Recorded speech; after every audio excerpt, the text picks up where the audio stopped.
Thursday, March 28th, 2019, Maneco 64, home of alternative economics and contrarian views. This morning, I'm going to talk about the madness of the bond market. And many of you know already that my career in the markets, in the financial sector, was as a bond market specialist, futures and options broker, mostly for bonds, fixed income, interest rates.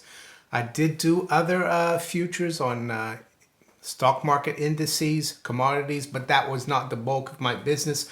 I started out for a small private bank or portfolio management firm, if you want to call it, in Switzerland in the late 80s.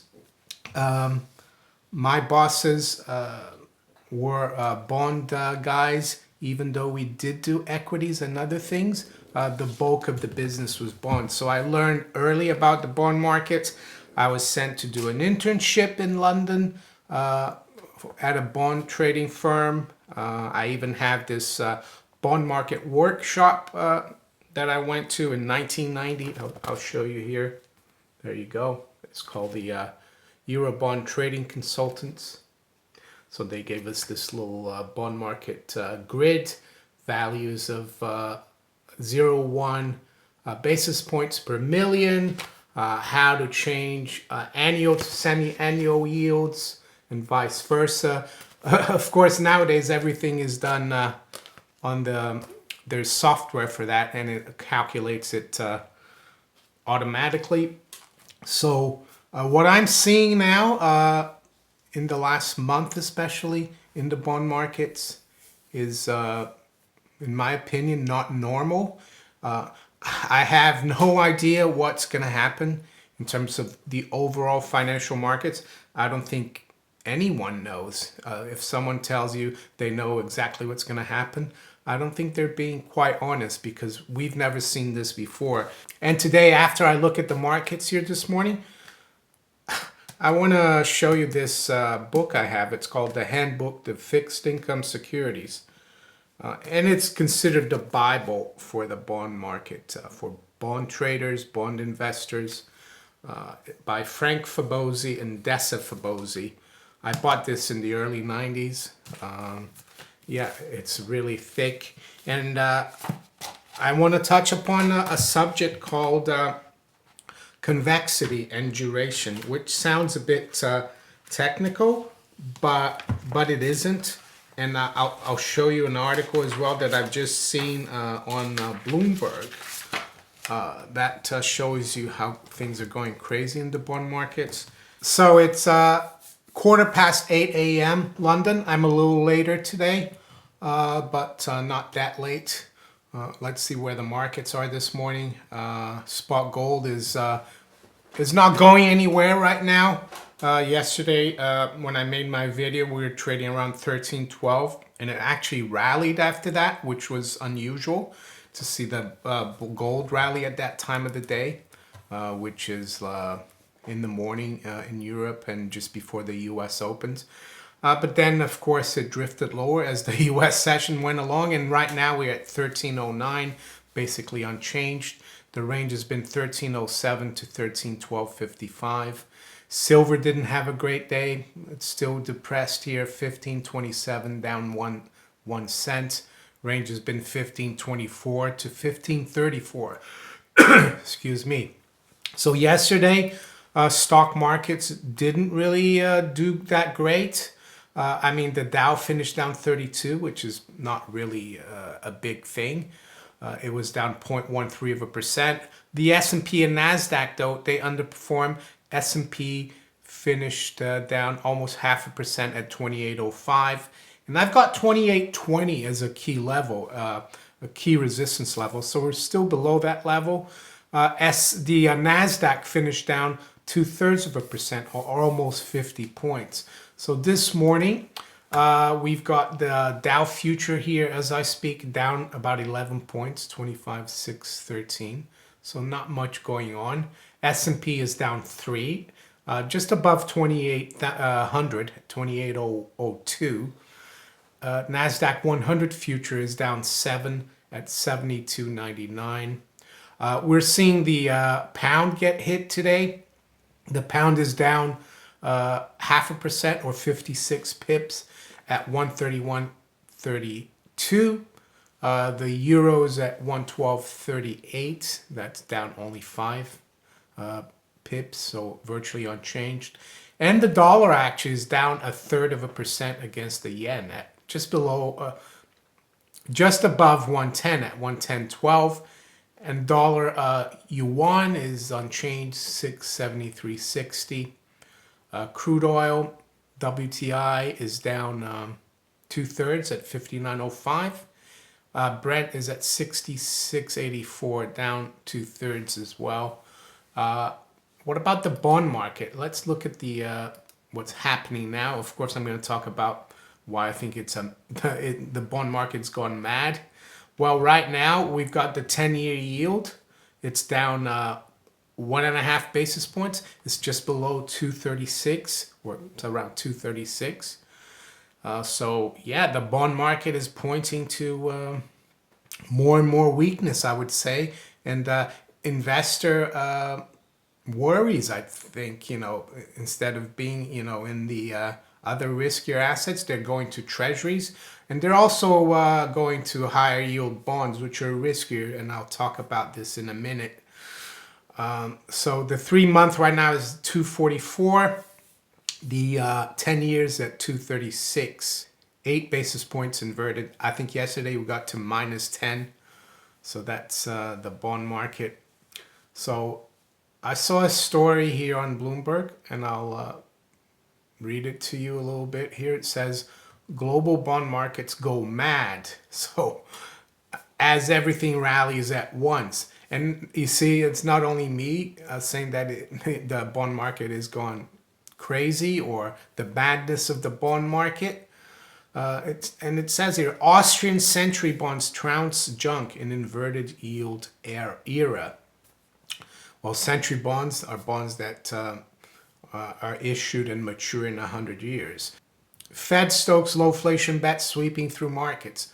So on the subject of inflation, I think I heard Rick, I forgot his name, Rick, anyway, I think he was on Greg Hunter. He's a market guy. I forgot his surname, but he said the Fed and the central banks, they use inflation as a straw man for keeping their credit bubble inflated. He actually mentions an interesting thing that, the cost of living is going up, but people are just using more and more debt to cover that, and that unions don't have the power to get higher wages. So yeah, it's not like the 70s, but we do have higher costs of living. But the central banks, they tell us that there's no inflation, that there's deflation, and that they need to keep pumping, the credit bubble through lower interest rates and even negative interest rates. So here is the article. It says, whether you call it Japanification, a dash for safety, or a bet on the Fed's new normal, bond bulls are charging into most notorious corners of developed debt markets. So yeah, some of you have asked me why would people buy bonds that have a negative yield, like the German government bonds, the 10-year Bund? Well, because the lower that yields go, the higher the prices go, and so these people are just speculating. They're just betting. And a lot of pension funds require that an amount of the money they manage be kept in bonds, and especially in government bonds. And those are the people who are buying it, the people who are managing pensions out there.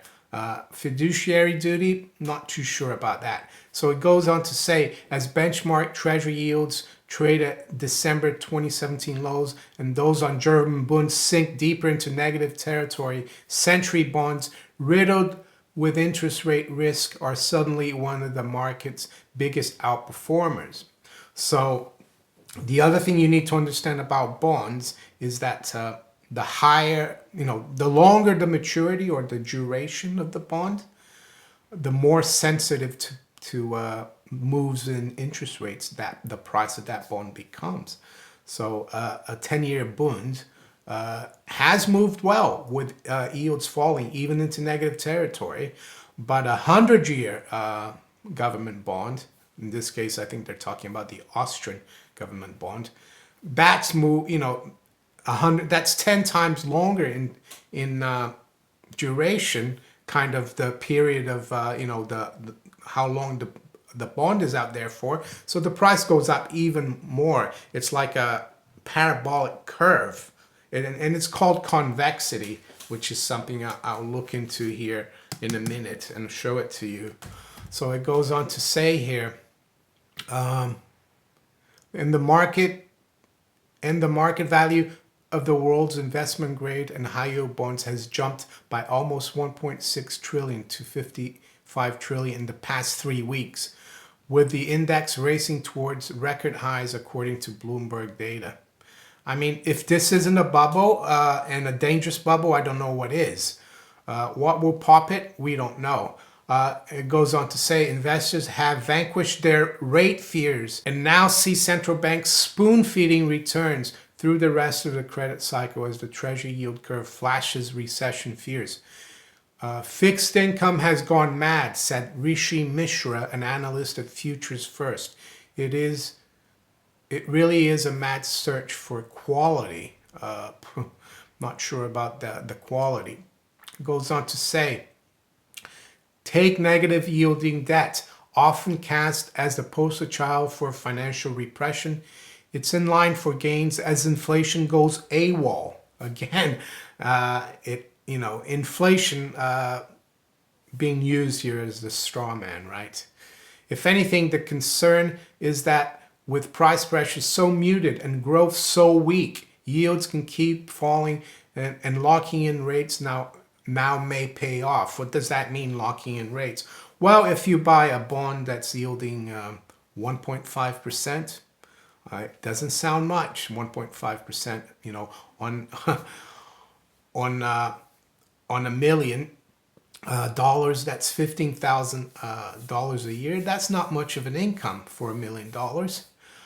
But what could happen is if yields keep dropping very quickly and we get to 1% and it is a 10-year bond, you will make a huge capital gain on that bond in like 6 months' time or even a month's time. So that's what it's about. Federal Reserve Chairman Jerome Powell certainly emboldened the lowflation case last week when he said global risks are weighing on the economic outlook and that tighter policy can wait after slashing projected interest rate increases this year to 0 from 2. So I think, the deflation they're worried about is their credit bubble, that deflates and brings the whole system down. The housing market, the bond market, and the banks, of course, would go under with that. I think repealing Glass-Steagall in 1999 is one of the big reasons why we have this problem, and the banks could go under. Before Glass-Steagall was abolished, you wouldn't have this problem, in my opinion. And that's why, we had the crisis of '08. That's, though, a subject for another video, though. And it goes on to say here, the article, and it's quoting Ben Emmons from Medley Global Advisors. He says, negative yields reflect low growth and subdued inflation. Yeah, right, Ben. He continues, they have been relatively consistent in predicting such an environment, whereas positive yields have fluctuated on expecting higher growth, only to find out that such high growth lasts just 2 quarters. So it's crazy, the markets, because in this handbook, fixed income handbook, which is the Bible of the bond market, I don't find one mention of negative interest rates. All the charts, all the graphs to do with duration, interest rates, and prices, they don't go past 0. The interest rate go past 0. I mean, it would be interesting to ask the authors what they thought about this, the negative interest rate environment we're in. It's these maybe I should look and see if they're still around. Maybe see what they're saying, but this is totally crazy. That's what's happening. So what about these century bonds outperform? So you see that Ireland is issued a 100-year bond. It matures in 2116. Belgium as well. Austria 2117. And then the Germany bond index, you can see that has done well, but not as well as the 100-year bonds. And these are sovereign bonds or government bonds, right? It says Austria's bonds due in 2117 have delivered a total return of about 15% this year, as investors shrugged off the inherent uncertainty of casting bets 100 years into the future. German 30-year bonds yielding a paltry 54 basis points are up 7.7%, trouncing juicier junk bonds and emerging markets.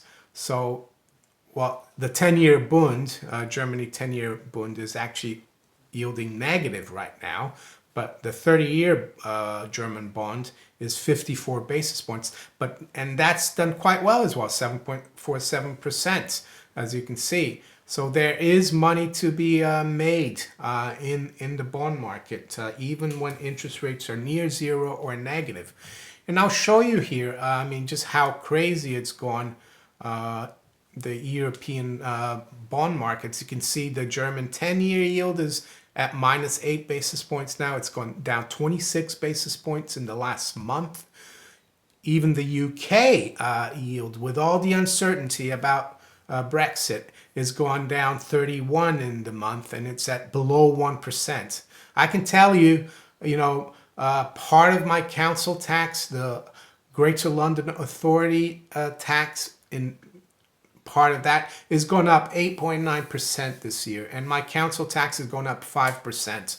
So is the cost of living really going up by less than 1% in the UK? No way. I'll show you the part here where it talks about convexity in this book, and just to give you an idea of how prices move and you can see here under yield on the y-axis,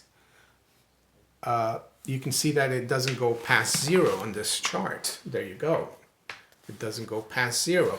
But then you see as the yields go lower, the price accelerates. So you can imagine what will happen when prices go through the zero bound.